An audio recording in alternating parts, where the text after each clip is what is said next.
एक छोटे से गांव में देवदास नाम का एक किसान रहता था। वह बहुत मेहनती था, लेकिन जब भी मुश्किल समय आता वह परेशान हो जाता। एक दिन रात में बहुत बड़ा तूफान आ गया। आंधी बारिश इतनी तेज थी कि देवदास डर गया। उसकी फसलें, जो उसकी रोजी रोटी थीं, बर्बाद होने के कगार पर थीं। देवदास सोचते हुए, अगर मेरी फसलें नष्ट हो गईं तो क्या होगा? मैंने इतने मेहनत से इन्हें उगाया है। भगवान, मेरे साथ ऐसा क्यों हो रहा है? उसी रात देवदास ने सपना देखा। सपने में भगवान कृष्ण प्रकट हुए।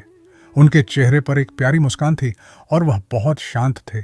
कृष्ण मुस्कुराते हुए, देवदास, तुम इतना परेशान क्यों हो? क्या तुम मुझ पर और जीवन की धारा पर भरोसा नहीं करते? देवदास चिंतित होकर, भगवान कृष्ण, मैंने इतनी मेहनत की है, लेकिन यह तूफान सब कुछ नष्ट कर सकता है। मेरे परिवार का क्या होगा? मैं बहुत घबराया हुआ हूं।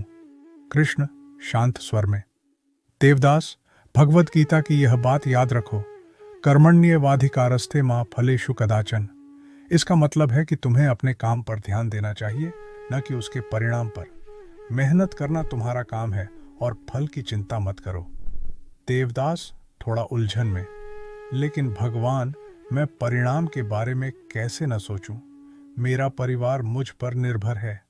कृष्ण प्यार भरे स्वर में, परिणाम की चिंता करने से कुछ नहीं बदलेगा। उल्टा, इससे तुम्हारा मन और ज्यादा परेशान होगा। मेहनत करो, लेकिन जो तुम्हारे हाथ में नहीं है उसे मुझ पर छोड़ दो।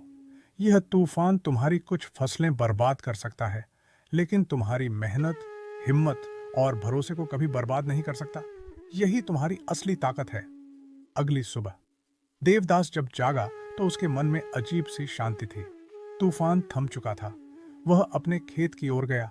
उसने देखा कि कुछ फसलें खराब हो चुकी थीं, लेकिन ज्यादातर सही सलामत थीं। उसने मुस्कुराते हुए भगवान कृष्ण को धन्यवाद दिया और फिर से काम में जुट गया। कृष्ण भगवान हमें सिखाते हैं कि हमें हमेशा अपनी मेहनत पर भरोसा करना चाहिए और नतीजों की फिक्र छोड़ देनी चाहिए। तो जब भी कोई मुश्किल आए, डरने की बजाय मेहनत करो और भगवान पर विश्वास रखो। अगर आपको यह कहानी पसंद आई हो तो विजडम इनसाइट्स बाय मधवा को लाइक, शेयर और सब्सक्राइब करना मत भूलना। अगली बार फिर मिलेंगे एक नई प्रेरणादायक कहानी के साथ।